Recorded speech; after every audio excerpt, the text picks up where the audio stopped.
Nós seguimos agora os painéis da nossa tarde com o professor Silvio Meira, ele que vai ministrar a palestra Marketing do Futuro na Política. Com atuação na área de engenharia de software e inovação, ele é fundador do Porto Digital e atualmente professor associado da Escola de Direito do Rio de Janeiro, da Fundação Getúlio Vargas. Bem-vindo, professor Silvio Meira.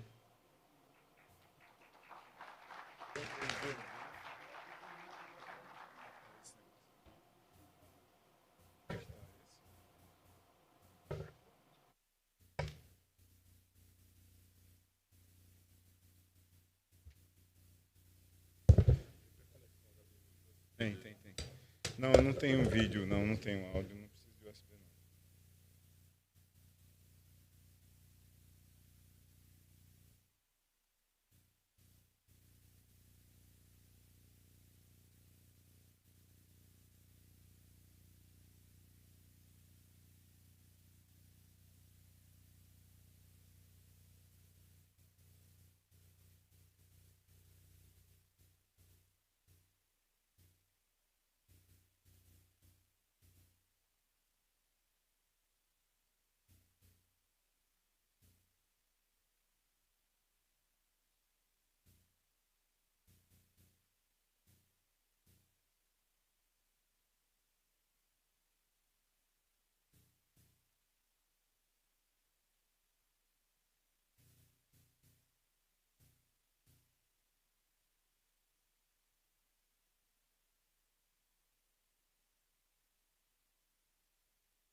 Só avisar para ele para jogar a imagem lá que já está lá.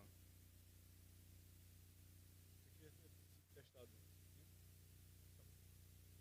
Estava passando da máquina que estava aqui? Okay. Alô. Boa tarde a todos e a todas. É um grande prazer estar aqui. Queria agradecer a Raul Henri pelo convite de vir aqui hoje falar sobre mais ou menos o mundo, como é que a gente está vendo do ponto de vista de plataformas, de tecnologias de informação e comunicação, das mudanças socioeconômicas, políticas, culturais causadas pelas tecnologias da informação e comunicação. Esse é meu blog, tem 1.100 artigos sobre coisas como essa que eu vou falar aqui hoje lá, é só vocês aparecerem lá. Esse é meu Twitter. Eu não estou mais na Escola de Direito da FGV, eu estou na TDS Company, eu sou cientista-chefe lá, sou professor na Caesar School, na Asia School of Business em Kuala Lumpur e professor emérito do Centro de Informática da UFPE. Rapidamente, eu tenho meia hora aqui para a gente conversar, eu vou falar sobre o que tecnologias estão causando na política, o que isso tem impacto no marketing e o que a gente vê como basicamente o colapso da política e do marketing da política e o que a gente podia fazer para dar conta disso. Tem um acidente de percurso na história do Brasil chamado 2013 que a gente não entendeu direito até hoje. Não tem muitas explicações razoáveis de por que ele aconteceu. Uma grande exceção é o livro 13, de Ângela Alonso. Eu sugiro que quem não leu, leia, porque tem um conjunto muito importante de explicações socioeconômico, políticas, culturais, comunitárias e de plataformas de informação e comunicação lá. Essas manifestações chegaram quase que absolutamente no mesmo lugar das últimas manifestações deste ano, do começo do ano, só que as deste ano com consequências completamente diferentes, como todos nós sabemos, e isso tem origem numa espécie de uma separação entre representantes e representados, com uma demanda. Essa daqui é claramente na cidade do Recife, porque aqui tem alguém pedindo para Recife se tornar independente, Pernambuco se tornar independente do Brasil, com esse cartaz de 1817, vive.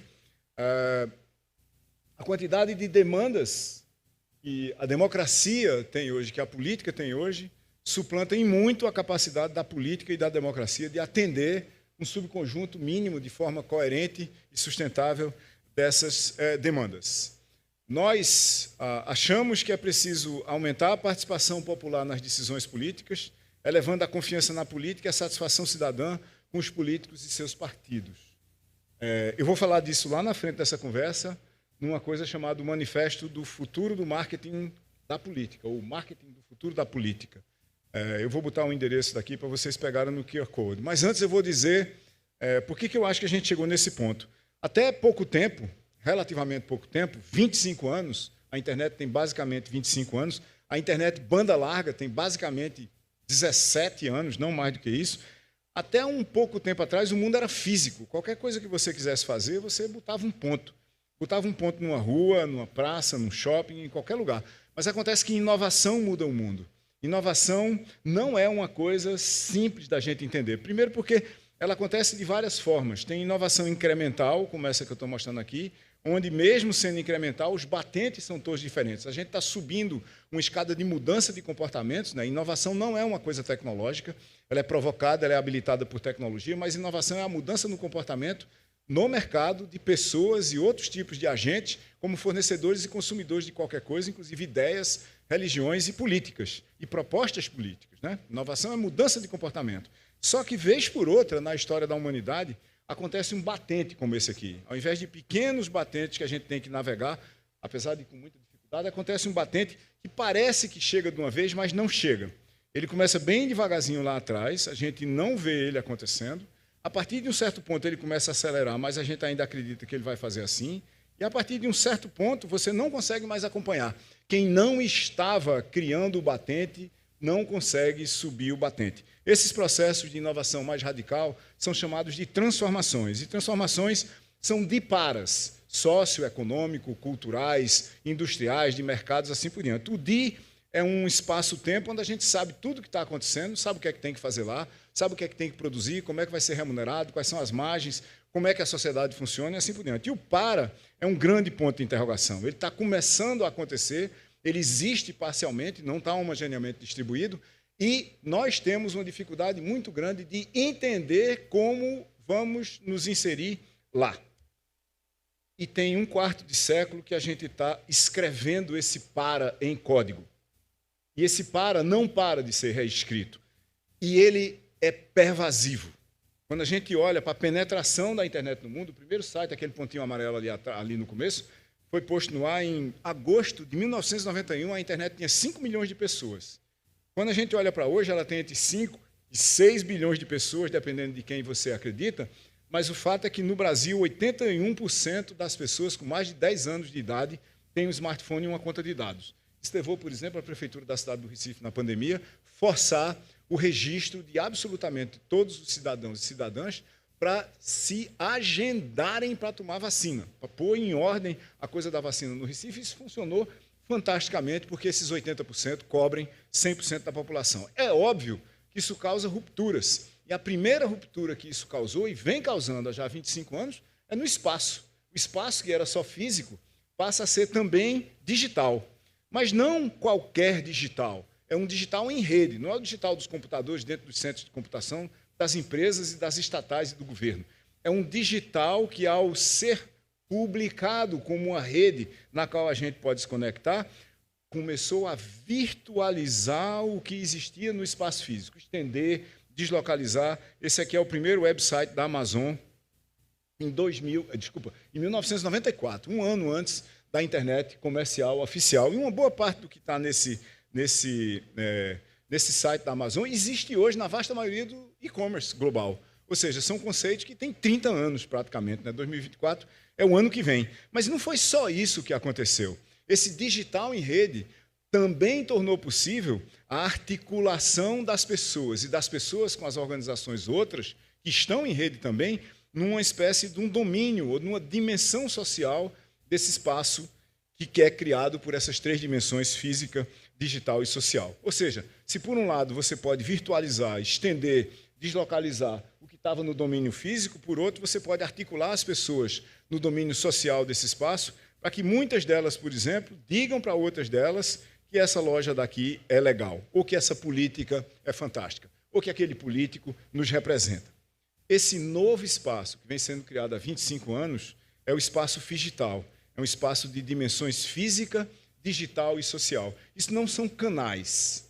Em 1996, Manuel Castells disse que no futuro, quando quase todo mundo estivesse conectado, no Brasil, 81% das pessoas com mais de 10 anos de idade têm uma conexão com a internet através do seu smartphone e uma conta de dados, tudo o que aconteceria nesse futuro seriam sequências de interações e trocas propositais, repetitivas e programáveis, realizadas por agentes interdependentes em rede sobre as plataformas políticas, econômicas e simbólicas da sociedade. Castells dizia lá atrás, sem dizer o nome, porque essa tradução é minha, que a gente ia viver sobre plataformas. Plataformas são conjuntos de infraestruturas, onde é que a gente armazena, onde é que a gente processa informação, de serviços, como é que a gente busca informação, como é que a gente paga coisas online, por exemplo, associado a um certo conjunto de regras de como é que a gente usa as interfaces das plataformas para escrever aplicações. O Waze do smartphone de vocês é uma aplicação escrita para múltiplas plataformas que é governada por um conjunto de regras, por exemplo, de Android, no caso, de iOS no outro, e assim por diante. Tá certo? Isso é o que a plataforma propriamente dita, mas plataformas habilitam ecossistemas. As aplicações também fazem parte dos ecossistemas, porque indivíduos, coletivos e organizações, políticas inclusive, podem escrever aplicações. E, obviamente, todo mundo usa os apps que estão nos smartphones de vocês. Para que eles servem? Para estabelecer conexões, criar relacionamentos que formam comunidades. E dentro dessas comunidades acontecem interações, a criação de significados que leva à cultura dessas comunidades e a possibilidade de realização de transações, por exemplo, de votar em alguém, o que cria mercados, do ponto de vista genérico, no sentido econômico dos mercados. Plataformas habilitam ecossistemas de comunidades que criam mercados. Esses ecossistemas, quando a gente olha mais de perto, eles só têm duas coisas que são únicas em relação a todas os outros contextos que a gente vê na economia. Todo ecossistema de negócios de qualquer tipo, inclusive de política, é um ecossistema de inovação e um ecossistema de marketing.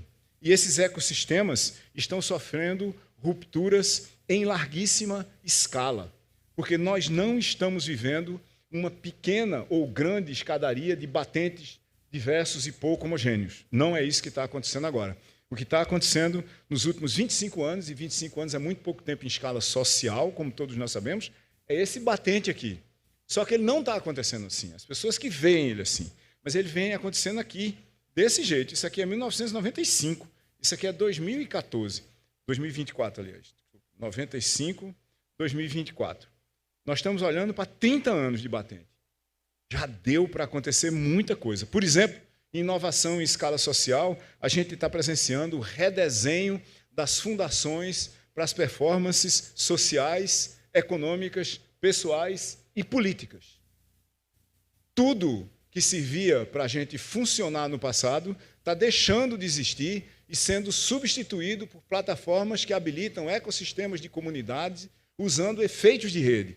Efeitos de rede são fenômenos econômicos que ocorrem quando o uso de alguma coisa ou a visão de uma pessoa sobre alguma coisa afeta positiva ou negativamente e muito rapidamente um número muito grande de outras pessoas que não estão nem naquele mesmo contexto. 2003 é um resultado de efeitos de rede sobre plataformas digitais. Foi isso que criou 2013. E aqui acontece uma coisa básica. Tudo que existia na economia até agora, inclusive partidos políticos, eram silos de pirâmides de poder, de camadas de poder, no caso dos partidos, com os eleitores bem aqui embaixo. Essa, aspas, sociedade e as empresas correspondentes funcionavam, a partir da Revolução Industrial, há mais de 250 anos, com princípios de comando e controle da era industrial. Manda quem pode, obedece quem tem juízo, hierarquia, decomposição para dividir, para conquistar, otimização em busca de ótimos globais, resolução de conflitos por criação de limites na sociedade, nas organizações, e microgestão lá embaixo, um bocado de gerentes ou cabos eleitorais para fazer o trabalho de base. Aquele batente está transformando esse silo de pirâmides de poder em redes. E a sociedade muda dramaticamente. A gente passa a ter não mais princípios de comando e controle, mas de aprendizado e performance numa era da informação e do conhecimento. Onde o problema que a gente tem que tratar, ao invés de mandar ou decidir por alguém, é como articular o propósito. É como orquestrar a estratégia e os processos de colaboração. É como descentralizar a comunicação. É como distribuir decisões. É como criar eficácia e eficiência em tudo, se quer recuperar e se ajustar no caos e reagir a mudanças no momento que elas acontecem, no momento que elas são demandadas pelos mercados, inclusive os de ideias. É flexibilidade para ter muito mais formas de criar soluções, é se adaptar para mudar os processos e a organização muito rapidamente e, acima de tudo, inovar continuamente, mudar de comportamento continuamente para mudar o negócio e para mudar o mercado. Um universo de aprendizado e performance. E se é aprendizado e performance, são pessoas. Se são pessoas, é inteligência. É inteligência. A nossa inteligência individual é um espaço de 3 dimensões, como o espaço digital. Mas não é exatamente o espaço digital. A nossa inteligência é uma dimensão informacional. Como é que vocês capturam o que eu estou dizendo aqui agora e veem o que eu estou mostrando e processam isso e entendem ou não entendem e começam a ter um ponto de vista sobre tudo o que eu estou dizendo. Isso é a nossa inteligência informacional. A outra dimensão da inteligência é a nossa inteligência de socialização. É como é que a gente monta grupos, como é que a gente monta um partido como o MDB para resolver um problema que nós sozinhos não conseguimos resolver. E tem uma terceira dimensão da nossa inteligência, que é a dimensão de autonomia. É a decisão que cada um de vocês tomou de participar ou não do MDB como partido, e vir ou não para esse evento aqui, e dentro dele, vir ou não para essa nossa conversa. Quando a gente olha para isso, aprendizado faz uma mágica. Aprendizado transforma inteligência individual em uma coisa social. Aprendizado transforma inteligência individual em expertise coletiva. E quando a gente olha para a coletividade, o espaço amplo das inteligências, até bem pouco tempo eram 2 dimensões.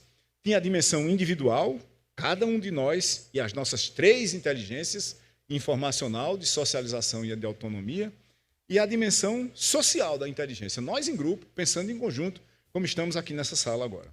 E aí, só que não exatamente e aí, né?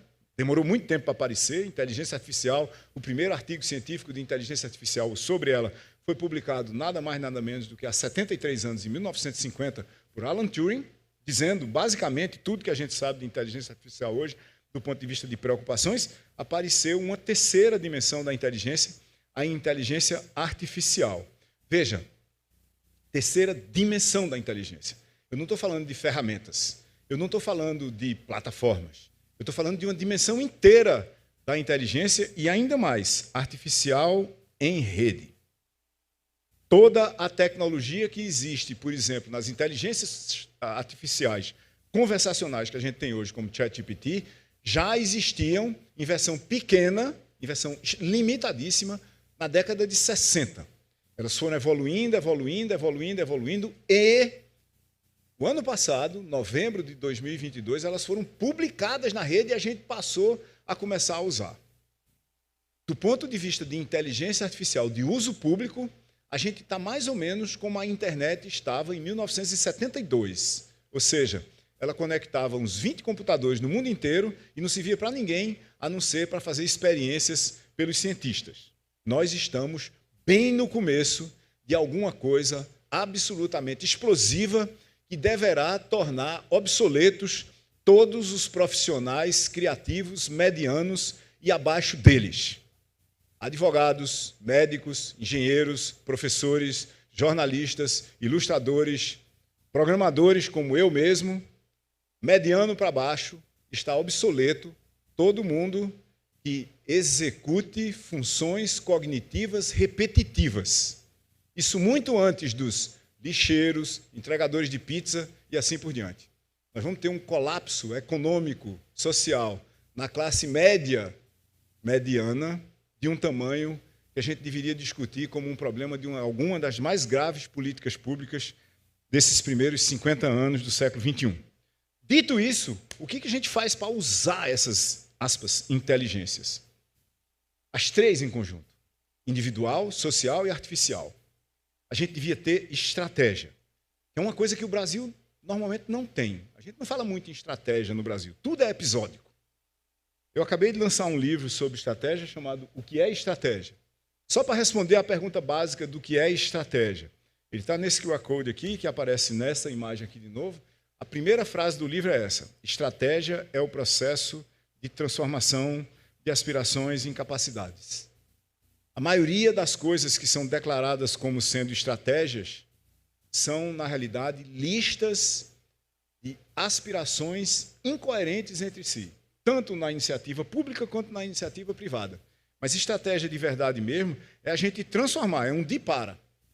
O que a gente quer ser, ter ou fazer, nas competências, habilidades e recursos para fazer o que a gente quer ser, ter ou fazer. Fazer com que isso se torne real. Em particular, a gente lançou um livro na TDS Company, está disponível nesse QR Code aqui, se vocês quiserem pegar, chamado Inteligências Individual, Social e Artificial. Um novo espaço estratégico para criar, colaborar e agir. Onde a gente diz que as fundações para você desenhar uma estratégia para tratar inteligência em larga escala, com a contribuição da inteligência artificial na sociedade, na economia e na política e na educação, vão vir da gente reconhecer que são 3 inteligências. Não tem mais como parar a inteligência artificial. A gente tem que respeitar a inteligência individual. A gente tem que promover a nossa inteligência coletiva. A gente tem que fazer uso responsável da inteligência artificial. A gente tem que criar mecanismos e processos de interação ativas entre as 3 inteligências. A gente tem que mudar o nosso comportamento. Não adianta a gente trazer uma dimensão inteira da inteligência para onde a gente está agora e dizer, vamos manter tudo que a gente está e vamos usar a inteligência artificial para fazer isso. Não é assim que vai acontecer, não é assim que está acontecendo. Inteligência artificial vai mudar quase tudo que a gente faz, que envolve informação, conhecimento e raciocínio. No topo disso, a gente tem que promover a ética digital, porque senão tudo está perdido. Se a gente estava falando de um desemprego estrutural de 15% no Brasil, nos próximos 20 anos, até 2040 aproximadamente, bote mais 15% de desemprego estrutural, uma boa parte vindo dos profissionais criativos, medianos e todo mundo abaixo deles. O deslocamento do trabalho e do emprego não vai ser trivial de maneira nenhuma. Isso vai demandar um reskilling em escala social como a gente nunca viu no mundo. E a gente não está preparado para fazer isso no Brasil. Isso devia ser o imperativo estratégico máximo. Quem é que inteligência artificial e automação, junto com plataformas que já estão aí fazendo esse trabalho, quem é que vai ser deslocado do mercado de trabalho? Qual é a responsabilidade essencial das lideranças públicas e privadas? Esse é um processo de inovação estrutural, porque não adianta uma empresa resolver o seu problema. Ela não vai criar gente qualificada o suficiente para ela e para o ecossistema como um todo. As pessoas querem se entenderem por quê. Isso é um mega problema de todos os ecossistemas, de absolutamente tudo. Até porque é um processo de evolução contínua. A gente só começou. A gente está fazendo uma transformação radical que afeta esses processos de inovação dos quais eu estava falando agora. Mas eles afetam também o marketing. O marketing vem mudando continuamente e o marketing legado, que também vinha da Revolução Industrial, vem se tornando totalmente irrelevante. A gente diz isso no manifesto chamado Manifesto do Marketing do Futuro, que está nesse QR Code aqui ou nesse endereço, tudo junto, marketingdofuturo.org. É um trabalho colaborativo de Rosário Pompeia, da Lefio no Porto Digital, e meu mesmo, onde a gente diz, de novo, que esse conjunto de mudanças de silos de pirâmides de poder para redes, onde o espaço é físico, digital e social, isso não são canais. Não existe omnicanalidade em lugar nenhum, porque existe um novo espaço de performances econômicas, sociais e políticas. A teoria dos canais que é usada pelo marketing até hoje e pelo marketing da política até hoje é uma teoria de 1948. A gente não tinha nem televisão lá, de Harold Lasswell. Ele pergunta basicamente quem diz o quê, em que canal, para quem e qual é o efeito que isso tem. Até como poesia é ruim. Não resolve o problema da gente para explicitar qual é a problemática do marketing. Quem sabia qual era a problemática que o marketing e a economia e a sociedade em rede iriam ter era Manuel Castells, em 1996, e eu vou repetir agora, por escrito. A gente vai viver e já vive em termos de sequências de trocas e interações propositais, repetitivas e programáveis, realizadas por agentes interdependentes em rede sobre as plataformas políticas, econômicas e simbólicas da sociedade, e isso inverte o modelo de negócios de tudo que a gente faz, inclusive o modelo de negócios da política. Na política legada, ou no universo da Revolução Industrial, eu tenho um produto e eu vou para o mercado descobrir quem é que precisa desse produto.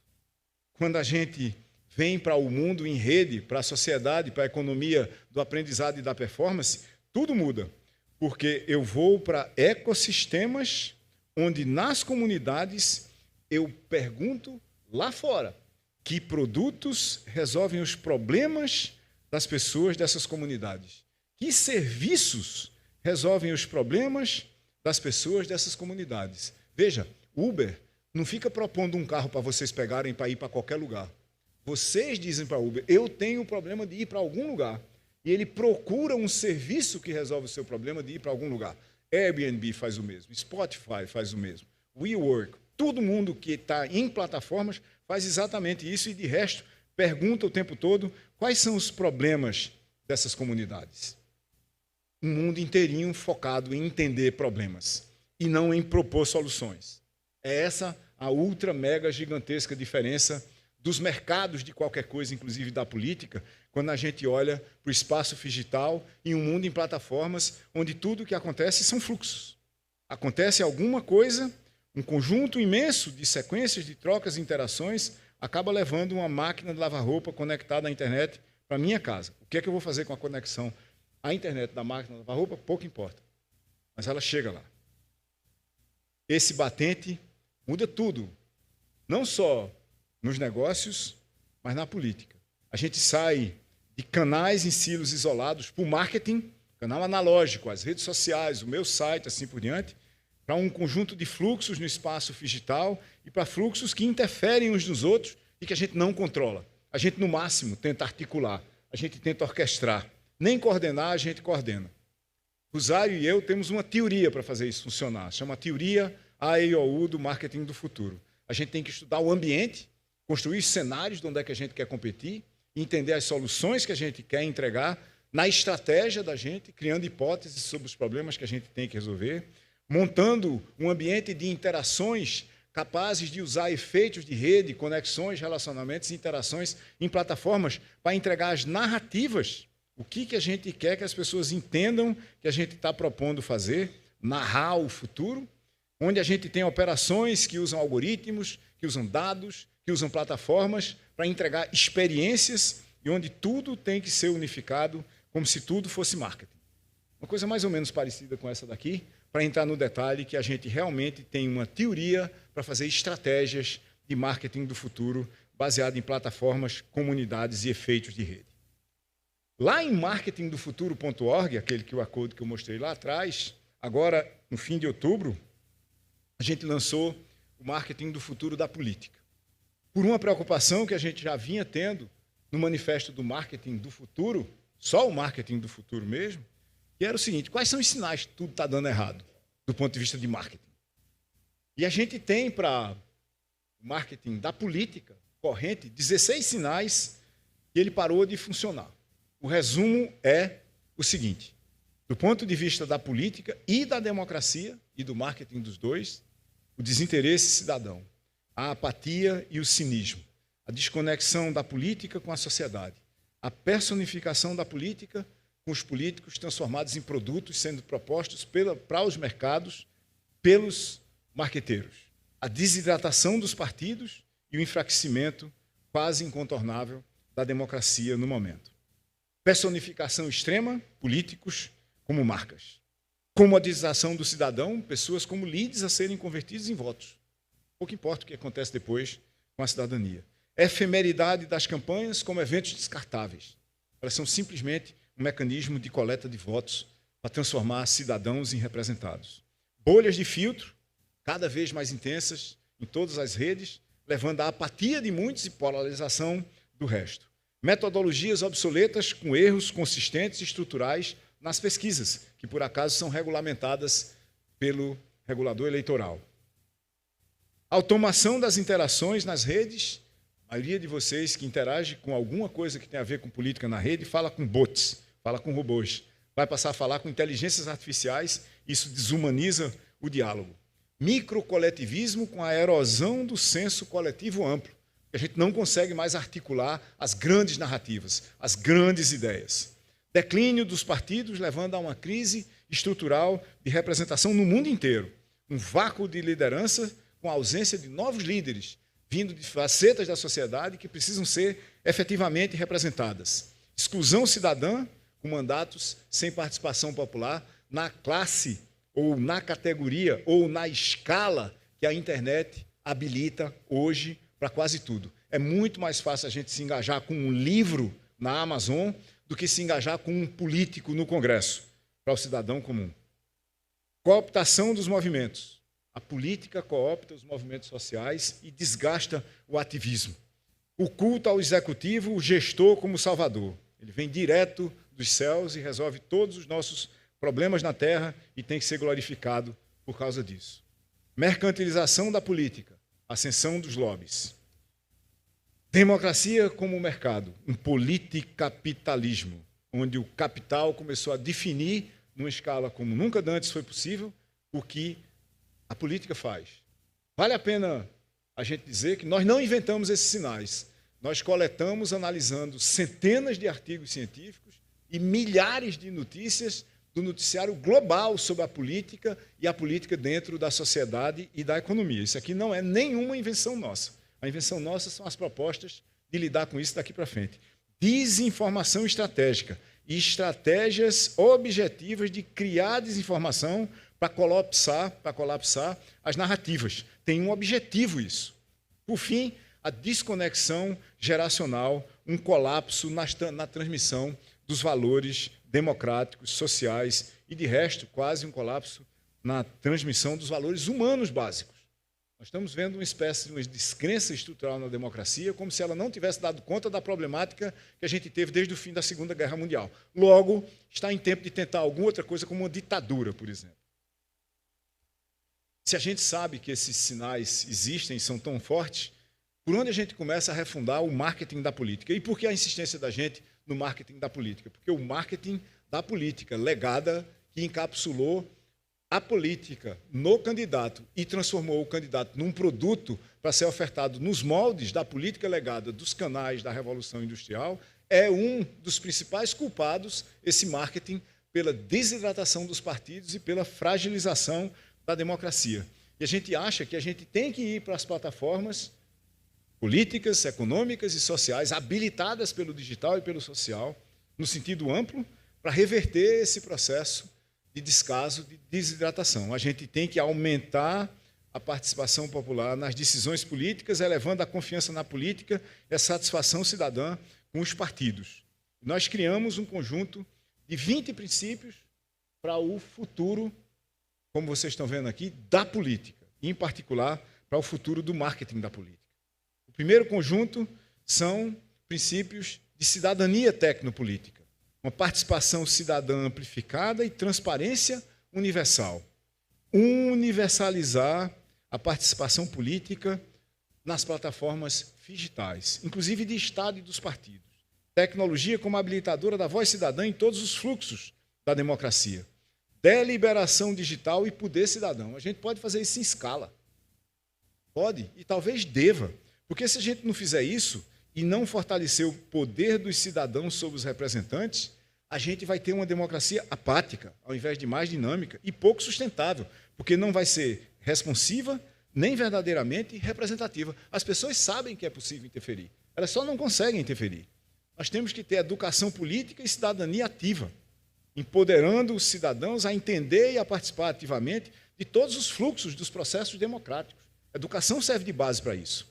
A gente tem que ter ética digital e controle social das políticas públicas e dos políticos.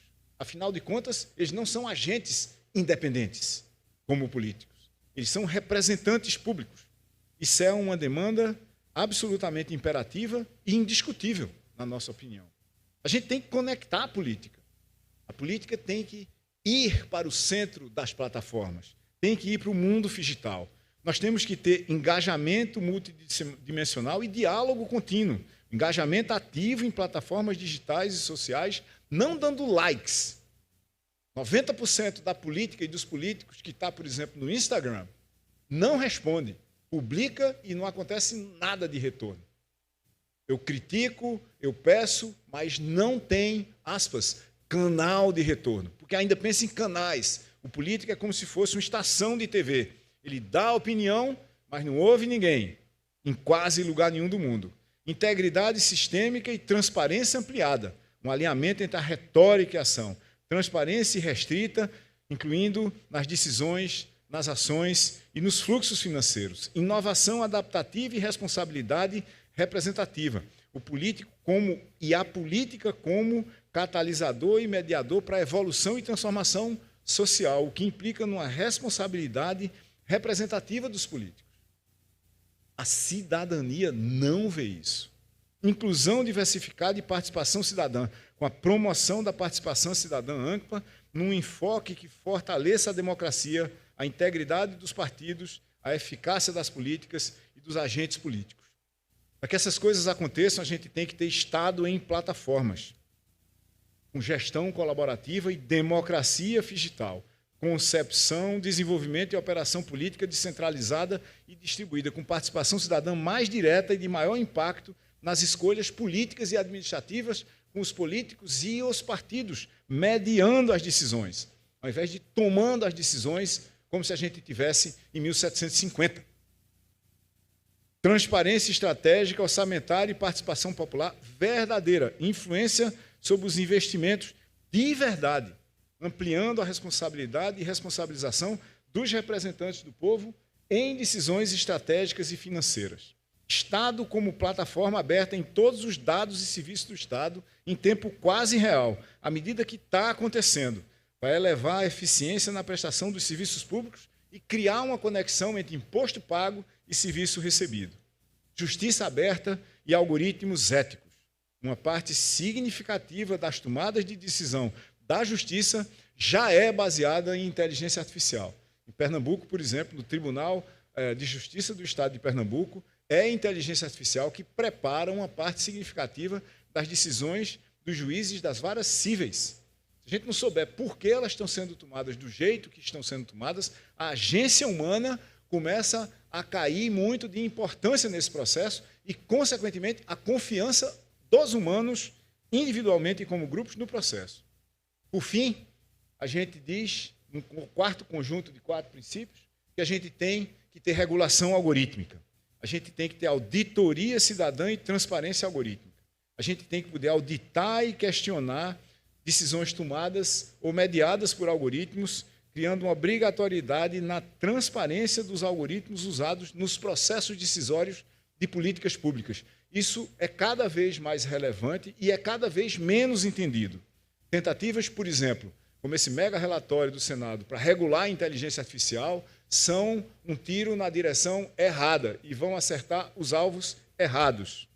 Ética e algoritmos de inteligência artificial, ter diretrizes éticas para o uso de IA nos processos políticos, inclusive nas campanhas. O principal impacto de inteligência artificial na campanha de 2024 e 2026 não vai ser criar deepfakes, simuladores de Raul Henry, por exemplo.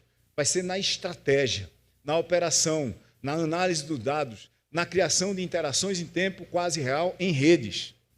Se a gente não tiver um conjunto bom e compreendido e utilizado por todos de ética e algoritmos para a inteligência artificial, daqui a pouco nós estaremos sob o domínio de forças virtuais, manipuladas por agentes políticos, pelo menos a princípio, vão exercer um poder algorítmico absoluto de forma descontrolada e potencialmente irreversível.